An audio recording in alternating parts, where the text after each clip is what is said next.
Welcome to the Gold Coast Smart Real Estate Podcast.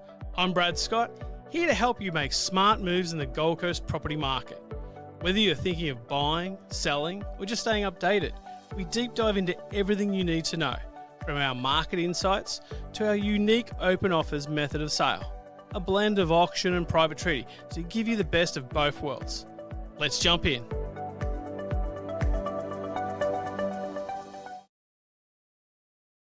Hi there, Adam Bell here, and welcome to another episode of the Smart Real Estate Podcast. Now today we're tackling a topic that every seller dreads but needs to master, and that's how to handle lowball offers and navigate the tough side of negotiations. Now hopefully it doesn't happen too often, but when it does, you know, we need to know how to handle that. So as always, I've got Brad Scott, Principal of Smart Real Estate here, joining me in the studio. Now, Brad, you've been around a long time. You would have seen it all when it comes to offers, good, bad, and downright unreasonable.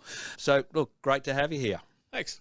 Okay, let's help sellers keep their cool Yep. and come out on top, because I gather probably emotion comes in here a little bit. What the hell am I getting this offer for? Have they even seen my property? So, look, first of all, let me ask, why do buyers often make lowball offers, and what might motivate them to do that? Let's get into a bit of the psychology here. Yeah, so generally, you know, buyers will sometimes, when they're negotiating, try it on with a low offer to start off with in the negotiation process. And sometimes that's to test the agent and test the seller. Okay. To sort of see their motivation and with the agent, how good they are at negotiating. And that's why you employ an agent, really, is to do that negotiation process. And there's a lot of skill that comes into it. And a good agent with good negotiating skills can really help get a lowball offer through to being accepted and through to settlement. So there's some key strategies and dialogue that good agents will use, and you know, with that training. Basically, when we get lowball offers, we've sort of got to be careful how we handle those, because at the same time we don't want to discard them completely, because there are cases where lowball offers can end up being a great offer. It's more around understanding why they've chosen that offer to come in with. Sure. So, well, talk to me then. How do you determine why they've made that offer to start with? So, yeah, if I get a, you know, what we call a lowball offer, I'll ask the question, like, you know, how did you ascertain that value? Like, or why are you making that offer? Sometimes the response might be, that's all I can afford, Brad. And I'll say, okay, well, you know, thanks for coming. Yeah, so I do have something in the 3 suburbs further west, if you'd like to have a look at that. You can go to Bow Desert or somewhere. But yeah, so just because a buyer doesn't have enough money to buy this particular property, it's not really a reason for offering a low ball offer. If they say, Brad, I've looked at this one around the corner and this one, and can you give me those examples? And based on that, we think the value sits around here. That's probably more of something that I can take to the seller with a good reason as to why it's a fair offer in their view. Yep, sure. Okay. So how do you then determine whether, you know, a lowball offer is worth, you know, countering, or, you know, whether it is just rejected outright? Yeah, so it's really going to come down, I guess, to the difference between what the sellers are expecting and what's, you know, reasonable. You know, how far that gap is. If we're just too far from where we need to be, we'd probably just reject it outright. If we're a little bit closer, well, that's where the negotiation comes into it, to try and get that over the line. So sellers will generally have 3 prices. They'll have their dream price, where I say, you know, we're opening the champagne, you know, you're ecstatic, everyone's happy. There's a few of those in our last episode. If you are listening to this, go back to our last episode, because I can tell you there's a few of those in there. So yeah, you'll have the dream price, and then they'll have like what price they realistically think it's worth, and that's probably a more realistic figure. And then a seller will have their will not sell under price. Sure. They're absolute, you know, they're line in the sand. If it goes under that, they're not selling. So our job as agents to get it above that and get it to that realistic expectation price, and hopefully the dream price. Yep, sure. So depending on where the offer is in relation to seller's expectations, we'll suggest going back with a counter. Now, I'm going to be guessing here again. I'm not a real estate expert, but my understanding would be that market conditions are going to play a huge role in whether a low ball offer even comes in. Now, in the market we've just been through on the Gold Coast, there'd just be no point. It'd just be ridiculous trying to even put one in. But I gather where these become far more, I guess, important is in a buyer's market. Yep. Yep. Yeah, correct. So we've been in a seller's market on the Gold Coast for a few years now, post-COVID. So buyers didn't really have an opportunity to present lowball offers. What would be the point? There'd be no point because we'd have probably sometimes we're having 20, 30. Some cases we had 60 offers on some properties. So there's no point coming in with lowball offers in that sort of scenario. Yep. As the market's going to begin to change, it's going to turn into more of a buyer's market. There's going to be more stock available.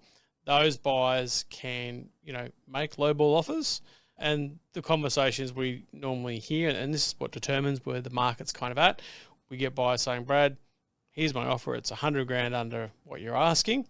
And I say, well, that's a little bit low. Like, we might need to be a little bit closer to, where we're asking. And they're like, Brad, if you don't want it, I've got 5 others I'm looking at. Right. So when we start having those sort of conversations, we know the market's definitely sort of more a buyer's market. Yep. Because buyers have choice. So we have to be, I guess, in a seller's market, we're a lot more direct with buyers. And we just sort of, if we get a lowball offer, it's like, thanks for coming, see you later. When we turn into a buyer's market, we have to play the game a little bit more, negotiate a bit more. We have to be a little bit more conducive to, because there's less of them. And unfortunately, they hold the power a little bit more than in a seller's market. So, and that's the beauty of being in the real estate game for almost 20 years now. You see the ebbs, the flows, the ups, the downs, and you know when to push and when not to. And that's the biggest issues with new agents and agents with not enough experience. They don't know the difference between push and pull scenario. Yeah, yep. You have to be careful because, if you treat a buyer like you were 12 months ago, you're going to turn a lot away. And, in this market, you can't afford to be doing that. Sure. So can you talk me through a scenario where you've had a low ball offer come in and you've been able to turn that around? This is a question without notice. It's not here on the stuff we've prepared, but do you have a scenario you can think of and maybe talk me through, even if you can't remember the exact numbers, but how it played out? Yeah, look, I mean, probably done 1,000 deals over the years, but there's one I remember where they came in quite low and the seller was a little bit upset by the offer. I imagine you sometimes get ones and they say, why don't you go tell them to off? Yeah, that was kind of the conversation. And because it's so funny because you meet a couple and then we had the wife who was in business and she had her own business. Yep. And the husband wasn't. So he understood, she didn't? No, she understood. Oh, because okay. she had made big financial decisions. Oh, right, yep. And the husband didn't. So he got quite upset, quite angry about it. And I said, look, let's not, don't get emotional about it. It's just an offer. It's just doesn't matter where we start. It matters where we finish. Yep. So, and, the wife was like, calm down. It's okay. It's just a written piece of paper. And that's where, and that's why you get agents, because we help, mediate, and we sort of take that emotion away from it, because it can be quite emotional for a homeowner, especially when they're living there and they've had memories over the years. They take offense to it sometimes. I can understand. And it's not about where we start. It's just like, hey, this is where we're at. Let's go back with a counter and we'll find a middle ground and we'll get this property sold. So we don't want to, he was basically tearing up the offer. Long story short, we worked it over about 48 hours. We ended up getting to a price that more than what they were expecting, and we got that property sold for them. Fantastic. So, you don't want to discard lowball offers and just try and be unemotional about it. As emotional as it is, you want to take that emotion out. And I say, look, it's just business. Yep. Don't bring emotions into business. Yep. Treat it like, it's just... You wouldn't go and start crying and tearing up an offer if someone tried to give you a low ball offer on your BHP shares, would you? No. So it's just business. Yep, sure. So you've talked about an experienced agent having more finely tuned honed skills in negotiation. Can you tell me maybe where a less experienced agent might go wrong? What are some of the mistakes an agent maybe early on in their career could make with negotiation around a low ball offer? Yeah, so that's probably one of the risks. So choosing an agent with less experience, less training, they probably haven't been involved in enough negotiations to know what a low ball offer is. And sometimes too, some agents, I guess, are what I call got commission breath. So they're not doing a lot of transactions per year. So this might be the only sale they've got for the month. So they're really relying on it. So they're probably not representing the seller as best as they could. Makes sense. Because obviously, saying, they've got to try and make a payday and survive course. the same as everybody else. Of course. So they're really focused on getting that low ball offer across the line. Wherever that comes through at. With their clients, as opposed to, I guess, a more successful agent who does a lot more transactions. If I'm a negotiator, I'm coming from a point where I don't care whether this deal goes through or not. Yeah. I'm still going to be okay. You're still, so I guess I'm not as emotionally involved. We're still negotiating the best outcome for our client. And that's the position you want to be in, the headspace you want to be at. Massive point there, I think, for everyone to take away that, an experienced agent such as yourself, you don't need this to happen. I'd much rather, get the best result for my client than, doing everything I can to make sure I get a paycheck. Yeah. And you don't want to just get the first offer. Sometimes we've got to give the right advice. So if I think that this is the best offer we're going to get, I will give that advice. If I don't think it is, I'll say, look, I think we can get more than this. Let's reject this and let's keep going. Because again, a good agent won't be in that mindset of having commission breath and having to sell on that one offer. They're happy to wait, be patient, wait for the right buyer who might offer an extra $20,000, $30,000, $40,000, $50,000, so that's really important. Sure. Have you ever seen a scenario where you've gotten a few lowball offers come in all on the one same property?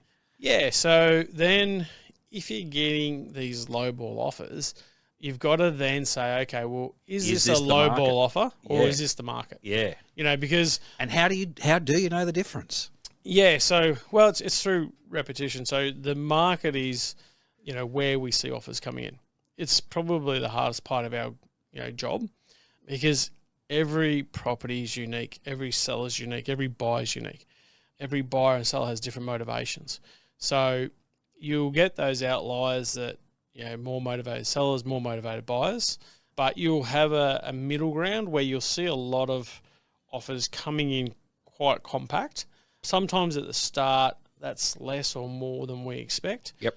But in the scenario, if we're getting all these low ball offers, well, that might be not low ball. That might actually just be that's the market. The state of the market. Yeah, and the market may have changed. The market can change. We've seen the market on the Gold Coast change just in the last few months. So I've got a property at the moment I'm negotiating on. I've got 3 offers on it. Unfortunately, they're all a lot lower than the seller's expecting. Yep. It's a prestige property. Mm-hmm. Prestige will generally take a bigger hit than your lower properties. Yep. But they're all coming within $100,000 band.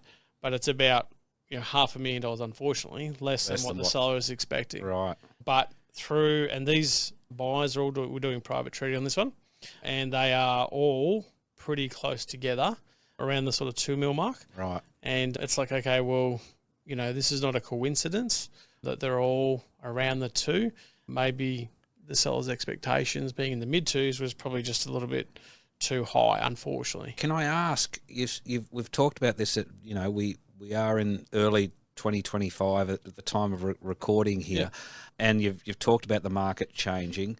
With this particular property that you're talking about, would you have seen, do you feel as though 2.5 could have been realistic 3-6 months ago? Dropped, or is this sellers' expectations just continued to rise as with the market over the last 2 years? Yeah, so probably 12 months ago, I'd say, we probably would have been getting offers around the 2.2, 2.3. Sure. Yep. I think now looking at it, now we've been on the market, we can see where the market's at. So we're getting a lot of offers for this one around 2. Yep. Yeah, had they sold 12 months ago, we'd probably be 2.2, 2.3. And the market's taken it's pulled back a little bit. And I guess the sellers haven't probably adjusted their expectation to where the market is. So they have to make a decision whether they want to sell now, because the market may not get much better over the next 1, 2, 3 years in the short term. Yep. Or do they hold it for 10 years and try again? And Sure. Now, I do want to do a full episode with you on what I'm about to mention here, which is on the upsurge of buyers agents that are out there now helping buyers. And look, you've explained that the benefit of having yourself involved in negotiations, and you're representing the seller. Yep. And as I said, I do want to really delve into this. I think there's more than a full episode on how a buyer's agent does that, and on behalf of the buyer. Yep. And that would be a great negotiation that I'd love to look at, because you're both trained. Well, hopefully you're both trained in doing that. But the question here is, I would imagine when there's buyer's agent involved, that sort of takes out the lowball offering altogether. So I'm actually an advocate for buyer's agents. Most agents are, I believe. Yeah. So generally, I'm what we call a seller's agent. So I represent the seller, and my job is to get the highest possible price for the seller. So typically in Australia, we've just had that model for 100 years, where the seller's agent represents the seller, and the seller's agent deals directly with the buyer. Yeah. So the buyer has no representation. I hadn't heard of a buyer's agent until about 2 years ago. Now they're everywhere. Yeah. So in America, their system's a bit different. They have buyers and buyer's agents, and sellers agents. And the buyer's agents is where essentially the same as I'm employed by the seller to represent them to get them the highest possible price. Yep. The buyer's agent is employed by the buyer to negotiate on their behalf to get the offer as low as possible for them to secure the property. So they've got a professional trained negotiator that they pay a fee to. Yep. Now, as listing agents, we like dealing with buyer's agents because it takes a bit of that emotion out of it. Yep. And their job, and both our jobs, is to meet in the middle, and we're negotiating with other professionals who aren't emotional. The buyers who I'm dealing with directly are quite emotional, and you'll have different levels of expertise and negotiation of those buyers. And sometimes you'll get the stubborn dad who's a bit of a peacock, and he's like, "This is my offer, and that's it." And that's generally not the best way to keep a negotiation going. So they think it is in their head. Of course. But they don't do this every day for a business. And so whereas when we're dealing with a buyer's agent, I guess it takes away a lot of that, that emotion and that stubbornness. Or even the smoke and mirrors that goes on. We don't have to, play hardball and this and that. Like we really both professionals doing what you do, and trying to bring two parties together. The buyer wants to buy, the seller wants to sell. Our job is to find an outcome for both parties. Sometimes one wins, one loses, and that varies on deal to deal. But we're all there with the same goal. So it's a little bit different to say 10 years ago. There wasn't really buyers agents in Australia, and what used to happen was we'd have conjuncting agents.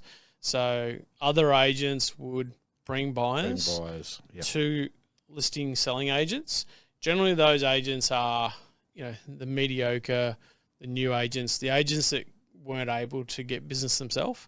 So they would meet a buyer at an open house, and then they would run that buyer around to 20 other properties and contact those selling agents and say, "I've got a buyer and they want to buy your property." And it's called running buyers from property to property to property.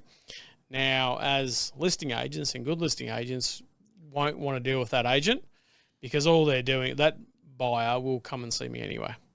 And we would have to split the commission. Especially in today's technology, everything's out there on the internet. So it's kind of it's on a case by case basis, but generally speaking, I wouldn't be conjuncting with other agents too much because I'd have a lot of buyers.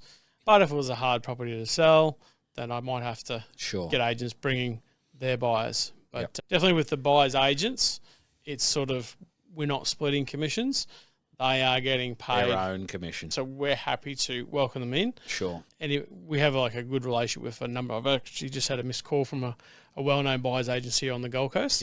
And he's got buyers. He just calls me up and says, "Hey, Brad, I've got this buyer. They're looking for A, B, C, D.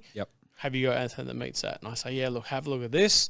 And we work together to do more deals. He's got happy clients that he's finding those properties for, who are generally time poor.